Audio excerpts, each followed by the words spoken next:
Começando mais um programa Ico Thomas Show. Toda semana, entrevistas inéditas e exclusivas com entrevistados super conectados e histórias fascinantes. Inscreva-se no canal. Ico Thomas Show é um oferecimento Vivar Sleep Center, Assum Supermercados e Conduz Vale, com apoio de Kia São Motors, Bertran e Espírito Santo. Vamos nessa! I love you, baby, and if it's quite alright, I need you, baby, you are my lonely night. A atração musical no programa de hoje é a talentosa Stephanie Lee, acompanhada do músico Rodrigo Ganso. Obrigado pelo show, amigos! Don't let me down, I pray, oh pretty baby. Now that I found you, say you let me love you, baby. Let me love you. Isso aí, amigos! Está começando mais um programa Ico Thomas Show. Obrigado pelo seu carinho, obrigado pela sua audiência. Você que nos assiste no canal 520 da NET, também no YouTube, está passando aqui embaixo, ó. Pode se inscrever no canal, sempre entrevistas exclusivas para você, com um bate-papo bem interessante, com entrevistados, olha, super especiais, como o entrevistado de hoje, que é um rapaz que eu estou há um tempo já tentando fechar a agenda, corre bastante também, e é amigo de vários amigos, sempre admirei muito o trabalho dele, um dos maiores médicos desse Brasil, tenho certeza. Está chegando aqui, Dr. Vitor Sorrentino. Let me love you. Isso aí, amigos, começando mais um Ico Thomas Show, muito feliz hoje com a presença do Dr. Vitor Sorrentino por aqui. Sou um fã do trabalho dele, né? Sou um fã da pessoa, um rapaz íntegro, gosto muito realmente de tudo que eu vejo do Dr. Vitor. É médico, escritor, professor, palestrante, luta, amigo. O cara é casca grossa, não é ruim de lidar, hein? Se o Dr. Vitor te olhar meio feio, já vai para outro lado, assim, porque o cara vai bem em pé ainda. Ele vai bem em pé, que maravilha. Tô falando a verdade, né? Gosta de luta. Primeiro, muito obrigado por estar aqui, doutor. Imagina, Ico, para mim é um prazer. Nós estávamos há tempo já para nos encontrar aqui, mas as agendas precisavam bater, né? É verdade. Prazer mesmo, não precisa agradecer nada, porque para mim conversar com pessoas também, pelo que a gente já conversou aqui, de tudo que a gente já sabe de amigos em comuns, é sempre compartilhar coisas positivas para a vida de quem assiste aqui e até para as nossas mesas, né? É verdade. Vem cá, a luta, eu ia falar sobre outra coisa, mas já engatei aqui o início da entrevista sobre luta. Tu gosta bastante, né? Eu gosto.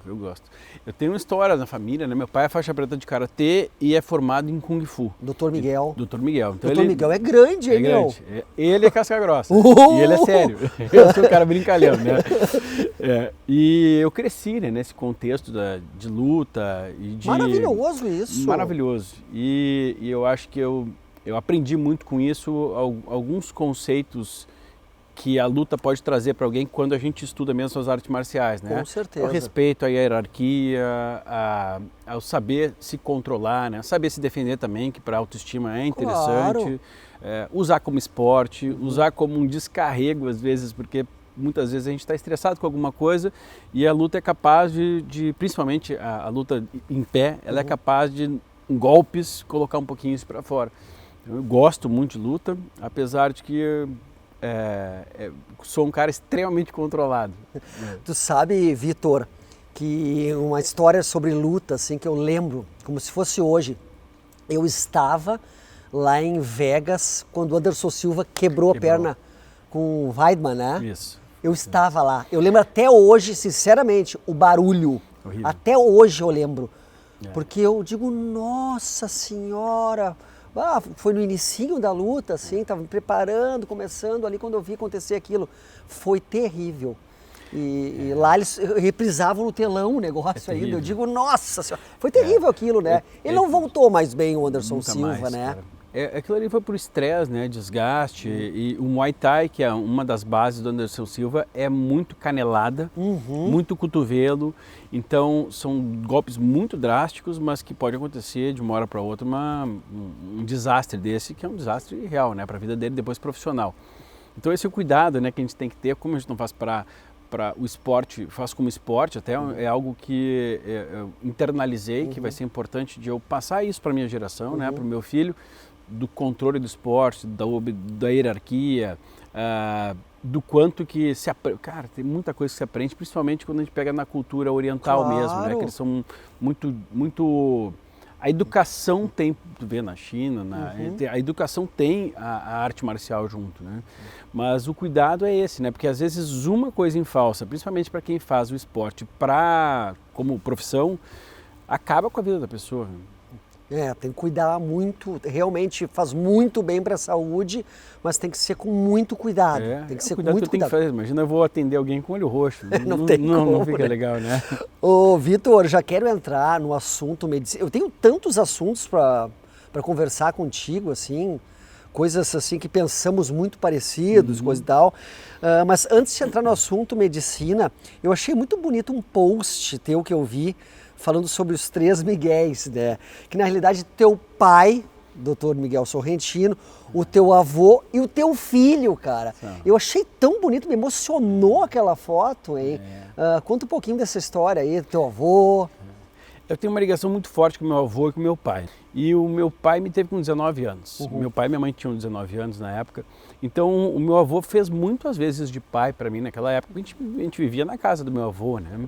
E meu pai tinha que trabalhar, dar o couro, né? Meu pai naquela época era estudante, ele era formado em educação física por ser faixa preta de karatê. Então a profissão dele mesmo era professor de educação física. E ele tinha que fazer muito bico, né? De segurança, enfim, se utilizar das artes marciais para poder estudar, para tentar entrar na medicina, que depois foi o intuito dele. Que bonita história, hein? É muito legal. E o meu avô, cara, naquela época ele tinha falido. Meu avô sempre teve muitos altos e baixos, né? E meu avô é vivo até hoje. Então foi uma situação muito delicada que eu não percebi, mas que deram sangue para conseguir me dar comida, né? Faliu, né? Meu pai não tinha de onde tirar dinheiro, 19 anos, né? Com um filho nas costas, né? Meu pai e minha mãe. Então eu tenho uma admiração muito grande pela figura deles como pessoa, como pai, como avô e tal, todos com seus defeitos. Depois a gente cresce, né? E a gente começa a perceber assim, poxa, realmente não é o herói que eu pensava, nem o outro herói que eu pensava, porque não existe herói. Mas continuam no coração sendo heróis, a gente tem uma proximidade. Queria que meu filho, de alguma forma, fosse talvez uma homenagem para o meu pai, para o meu avô, mas nunca quis impor isso à minha esposa. E como a minha esposa gosta muito deles e gosta muito do nome Miguel, então acho que Deus me abençoou nesse sentido, que eu nem fiz força. Eu não queria fazer isso, né? Porque às vezes tem aquela coisa de, mas será que não vai carregar um pouco da personalidade de um ou de outro, né? Foi super natural, mas é impressionante que ele é idêntico ao meu pai. Meu filho é idêntico ao meu pai. Tem uma memória que é um troço impressionante. Meu pai tem uma memória muito boa, é disciplinado, meu filho fisicamente parece muito meu pai. Que legal, agora tem que vir uma versão melhorada, porque a gente pega e vai né, colocando pontos positivos e negativos. Né? Vamos falar sobre medicina agora, tá? Bom, como a medicina surgiu na tua vida? Teu pai é um grande médico também, mas quando que tu achou, é isso pra minha vida, eu também quero. Eu acho que eu nunca tive opção, Ico, na minha cabeça de fazer outra coisa.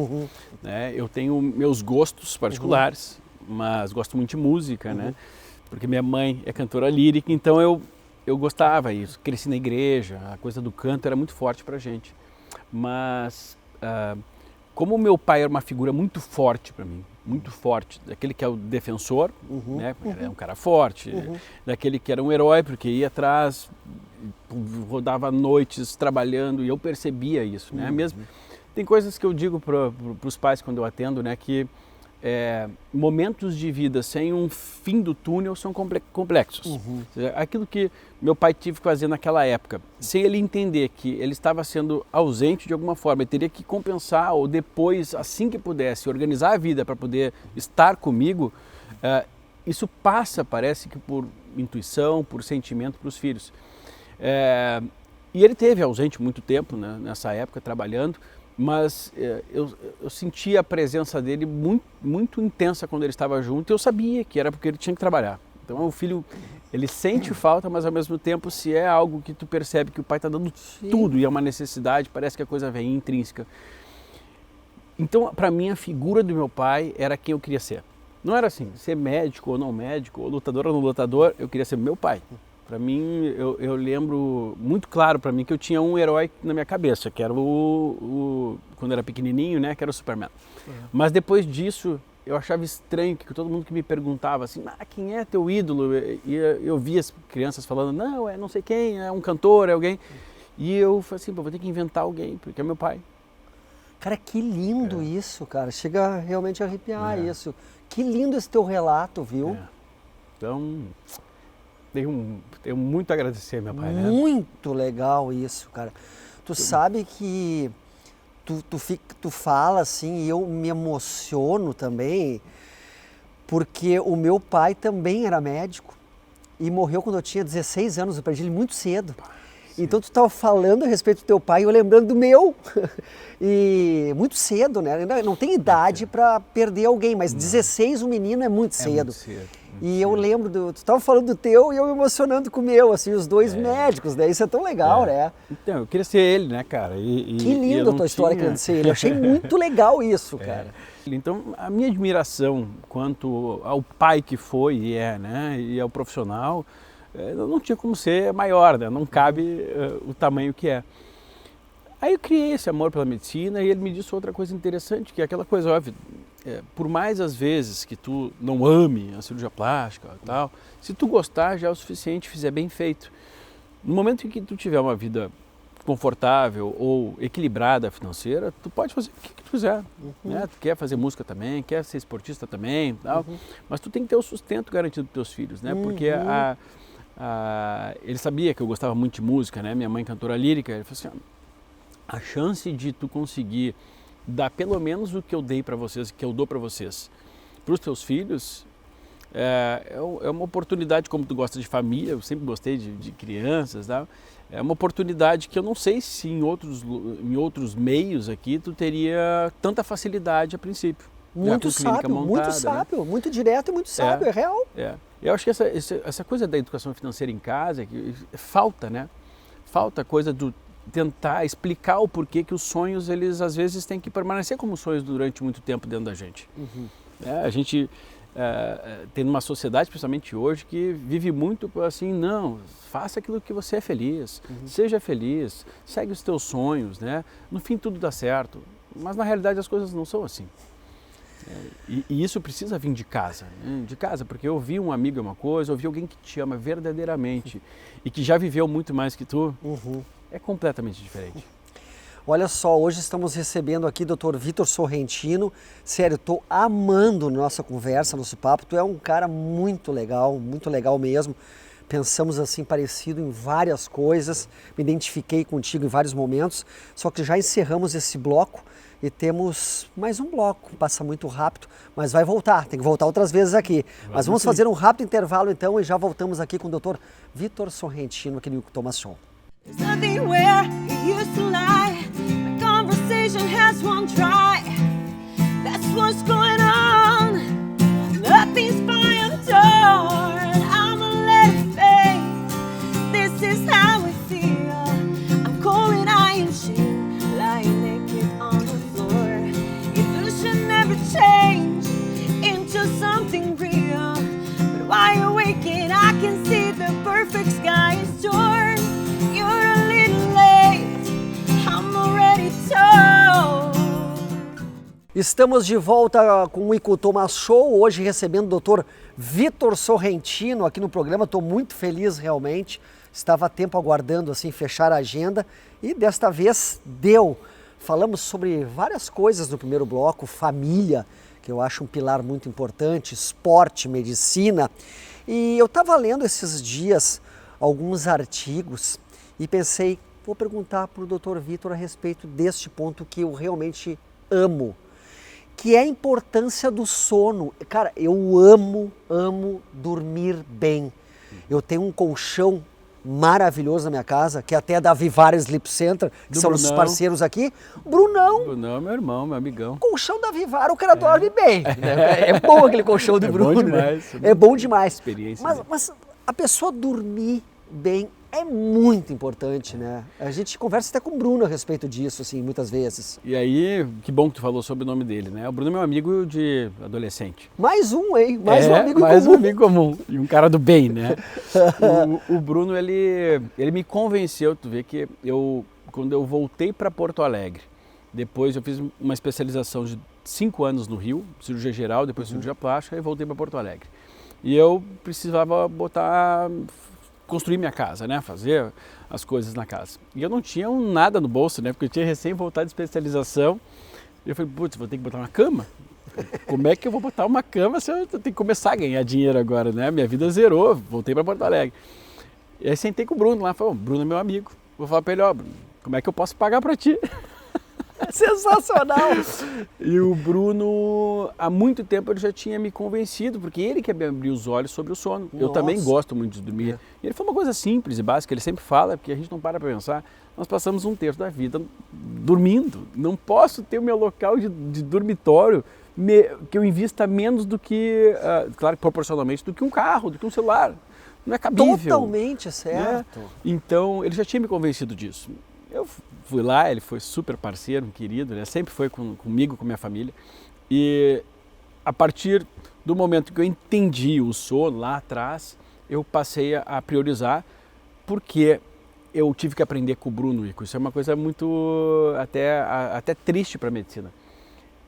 A medicina, ela não foca muito em coisas que são preventivas.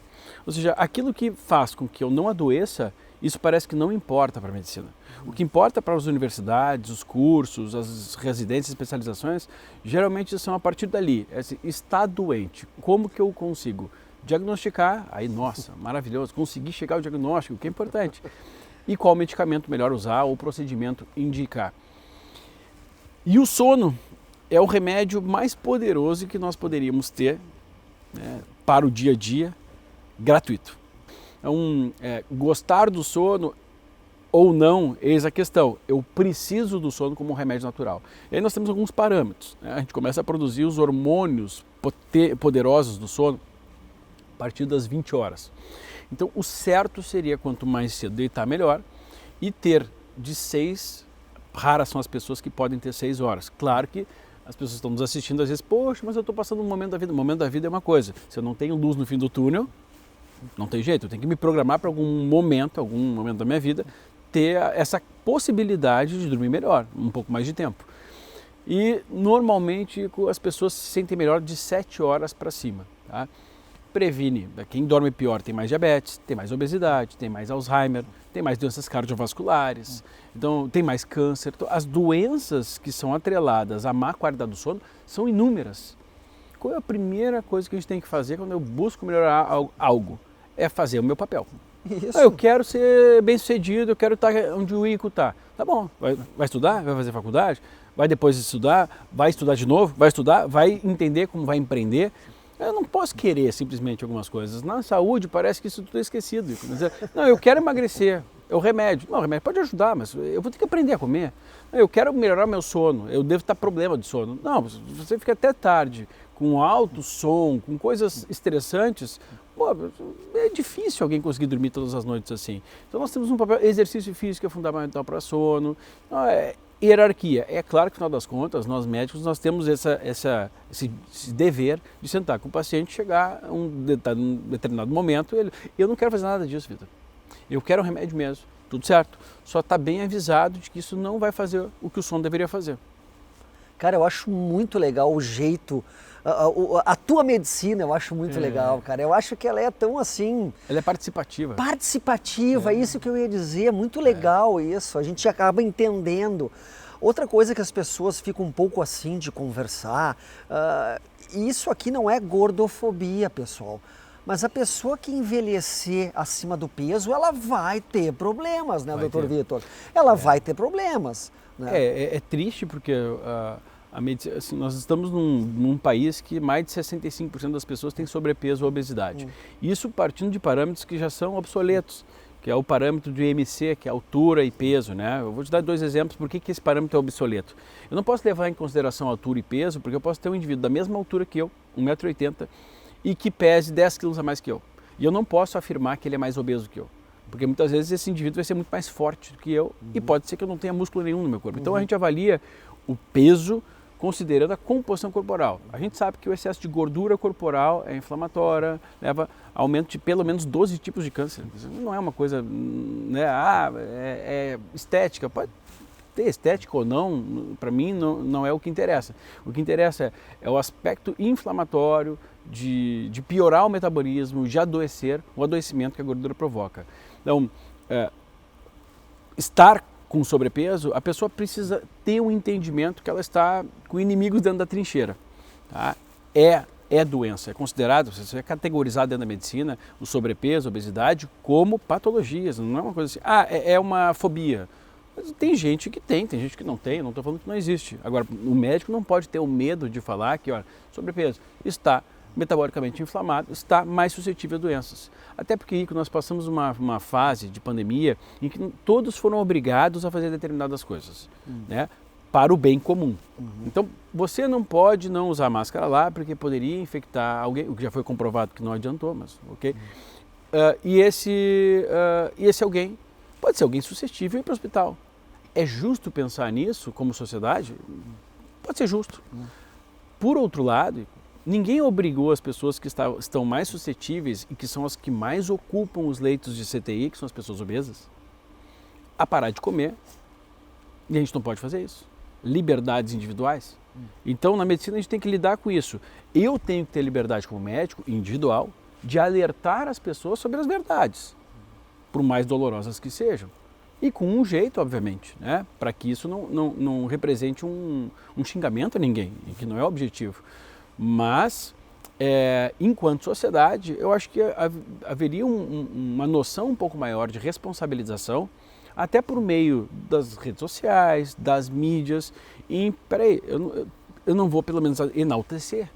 Eu posso falar que são pessoas que têm todos os direitos, como todas as outras, as pessoas com sobrepeso, obesidade, todo mundo tem os mesmos direitos aqui.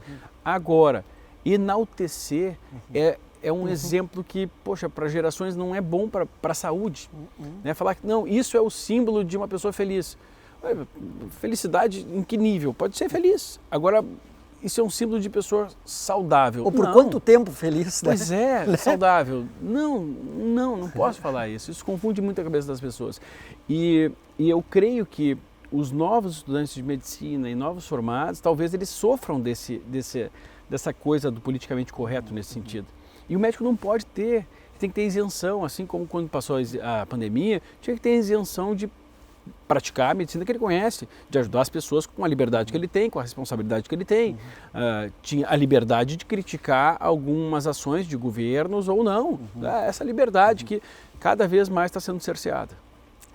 Pessoal, eu tô assim, ó, encantado com o papo, com a entrevista, mas estamos encerrando o programa. Tem que gravar uns 4, 5 programas com o Dr. Vitor, gente. A próxima vez a gente vai fazer um estendido aqui, porque é muito bom, é muito elucidativo tudo que tu fala.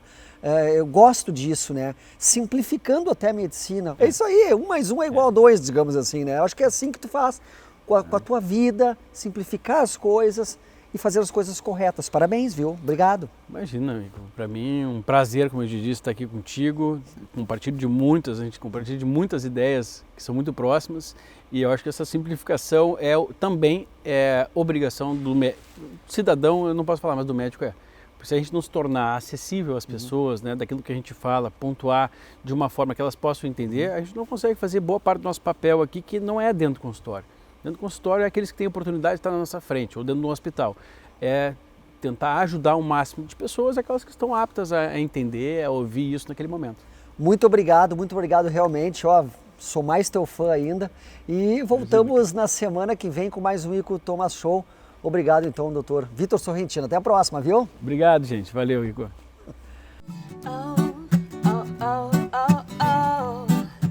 You don't have to go. You don't have